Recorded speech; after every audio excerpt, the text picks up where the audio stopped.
Think cowboys ate steak every morning? Watch the full video. 16 real breakfasts reveal how they survived the frontier. The most repeated image of cowboy breakfast, a thick steak next to fried eggs, almost never happened that way on a real cattle drive. And that's exactly the myth we're taking apart here, along with 15 other breakfasts that really fed the men driving cattle across the Wild West. Before we go on, subscribe now. Item 9 on this list reveals the real ratio of steak in a cowboy's breakfast, and the number will surprise you. Fry bread. Unlike bannock twisted onto a stick and baked, fry bread was a simple dough of flour, water, and baking powder, fried straight in hot fat until it puffed up and turned golden. The technique was adapted from Plains indigenous traditions and reached cowboy camps in the late 19th century, especially in regions with more direct contact with native communities. The result was a bread soft on the inside and crisp on the outside, ready in just a few minutes, far faster than anything baked in a Dutch oven. For a crew that needed to eat and be in the saddle before sunrise, those few saved minutes made a real difference. And while fry bread solved the morning's carbohydrate problem, one specific gravy solved the fact that fresh milk was almost never available on the trail. Red-eye gravy. When ham fat was left in the skillet, trail cooks poured strong black coffee straight into it, creating a thin, dark, intensely salty gravy, nicknamed red-eye gravy for the reddish tint the coffee gave the fat. The combination, with documented roots in Southern American cooking, traveled west with cowboys of Southern origin, who applied the same total use logic to leftover ham fat from breakfast. Unlike a gravy made with flour and milk, this one needed no extra ingredient beyond what was already in the skillet and the coffee that was already being made anyway. It was, in practice, 2 breakfast items, ham fat and coffee, becoming a third one at no extra cost. But when there was no ham left at all, the solution came from a completely different leftover from the night before: beef and potato. Hash chunks of roasted beef from the night before, chopped fine along with cooked potato and onion, fried in a skillet until a golden crust formed, solved the problem of leftover food without wasting a single piece. Hash was quick to prepare, even in the dark before dawn, and produced portions hearty enough to feed the whole crew, using far less fresh meat than cooking a new dish from scratch would require. The technique of chopping and refrying leftovers, common in 19th century American home kitchens, adapted perfectly to a chuck wagon that rarely had refrigeration or any way to keep meat for long. Eating hash meant, in practice, eating last night's dinner disguised as a new breakfast. And when there wasn't even roasted beef left over, the cook turned to a pancake technique that skipped fresh ingredients entirely. Cornmeal flapjacks with sorghum syrup. With wheat flour not always available at every resupply, trail cooks substituted cornmeal, mixed with water and a little fat, fried into thin discs in the skillet, and served with sorghum syrup instead of maple syrup, an item practically impossible to find that far from any major city. Corn, far easier to store and transport in bulk than refined wheat flour, became the most dependable carbohydrate base on months-long journeys. Sorghum, produced in quantity across the American South and Midwest, arrived in the supply wagon in large tins that lasted the entire trip without spoiling. It was a breakfast built entirely around 2 ingredients that almost never ran out, no matter how far from civilization the drive was. But when there was access to bigger game, breakfast could include a cut of meat almost no one today would recognize as food: buffalo tongue. While most of the meat from a slaughtered buffalo was processed into dried strips or simply discarded during the peak commercial hunting years of the 1870s and 1880s, the animal's tongue was treated as the most valuable part of the entire kill. Fine restaurants like Delmonico's in New York served buffalo tongue as a luxury dish, and General John Pope himself ordered over 100 tongues at once to supply military posts in Kansas in 1870. Cowboys and hunters working the plains had direct access to this cut. Considered superior to ordinary beef tongue, with a texture compared to fine pâté and a more intense flavor. It was at once the most luxurious item on this entire list and a direct symbol of one of the biggest ecological tragedies in American history, the near extinction of the buffalo. And while that delicacy came from hunting, the trail's most dependable bread came from a fermentation process almost no one today has ever heard of: salt-rising bread. Before commercial yeast became widespread, some families and trail cooks used a natural fermentation technique based on wild bacteria captured in a mixture of cornmeal, potato, and warm water left resting overnight, without relying on any cultivated starter like sourdough. The process, named salt-rising bread for the salt used to stabilize the mixture while it rested, produced a bread with a strong, distinctive smell, quite different from sourdough, but just as effective at creating a dough that could rise without any purchased ingredient beyond the basics already in the wagon.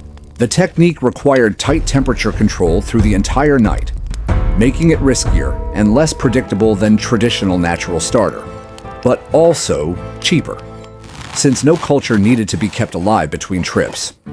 When it worked, it produced a dense loaf, nutritious enough to fuel an entire morning of hard labor.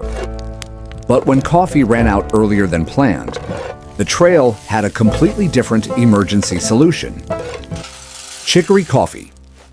When the supply of roasted coffee ran out earlier than expected on a long trip, trail cooks turned to roasted, ground chicory root as a substitute, a practice already well established in the United States since the scarcity years of the Civil War, decades before the great post-war cattle drives. The root, roasted until dark and then ground like ordinary coffee beans, produced a dark, bitter drink with no caffeine at all, but able to mimic much of the ritual and flavor of real coffee. Some cooks mixed chicory with whatever real coffee remained, stretching the supply several extra days instead of leaving the whole crew without any hot drink in the morning. It was a wartime solution that outlived the war itself, adapted to any situation of supply scarcity far from any store.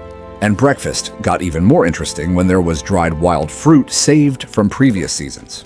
Stewed dried peaches. Peaches picked in summer and sun-dried could be rehydrated in hot water and slowly cooked with a little sugar or molasses, becoming a thick compote served over pancakes or breakfast bread. The technique of drying summer fruit for use months later was common on ranches with their own orchards, with the harvest surplus processed specifically with next year's travel months in mind. Unlike the dried apples already used in other trail recipes, dried peaches needed a longer rehydration time, but produced a sweeter, less acidic compote. Having fruit like this available at breakfast, even dried and rehydrated, broke up weeks of predominantly salty flavors. But the most controversial item on this list was still coming, and it would take apart one of the most repeated myths about cowboys. You've seen 8 of these 16 breakfasts so far, but hold on to this. Item 9 tears apart the most repeated cowboy myth in film. And item 16 sums up this entire list's survival philosophy on its own. Steak and eggs, the real ratio. The most repeated image of cowboy breakfast in film and television, a thick steak beside fried eggs, almost never happened that way on a real cattle drive. Food historians of the West point out that the cattle on a drive didn't belong to the cowboys herding them. They belonged to the owner who would sell them at the destination, making the casual slaughter of a single animal just for breakfast, steak a rare and frowned upon financial decision. When steak did show up at breakfast, it usually came from an injured or sick animal, already condemned for other reasons, not a free menu choice.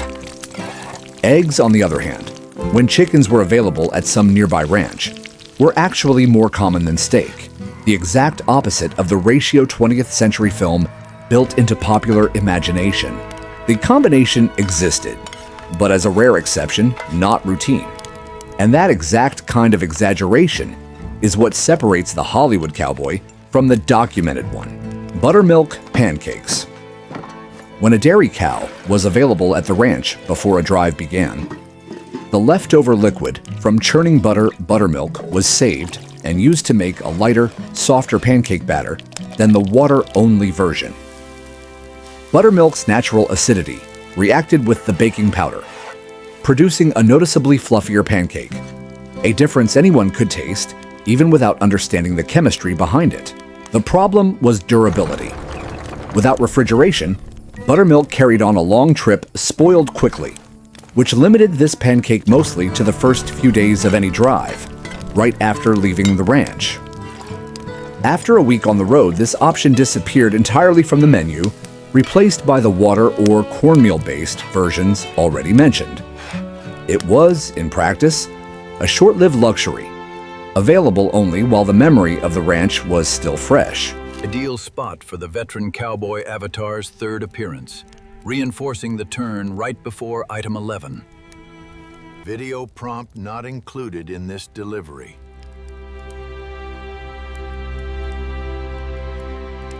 Wild turkey egg-yar eggs. In regions where wild turkeys were still abundant, cowboys and trail cooks learned to spot nests hidden in low brush near creeks, gathering the eggs as a source of fresh protein without needing to hunt the adult bird. The eggs, larger than a domestic hen's and with a tougher shell, could be fried or scrambled exactly like any ordinary egg, offering a fresh protein alternative on a trail where live chickens rarely traveled alongside the herd. Finding a nest was real luck, not a guaranteed food source, which made these eggs an occasional bonus rather than a fixed menu item.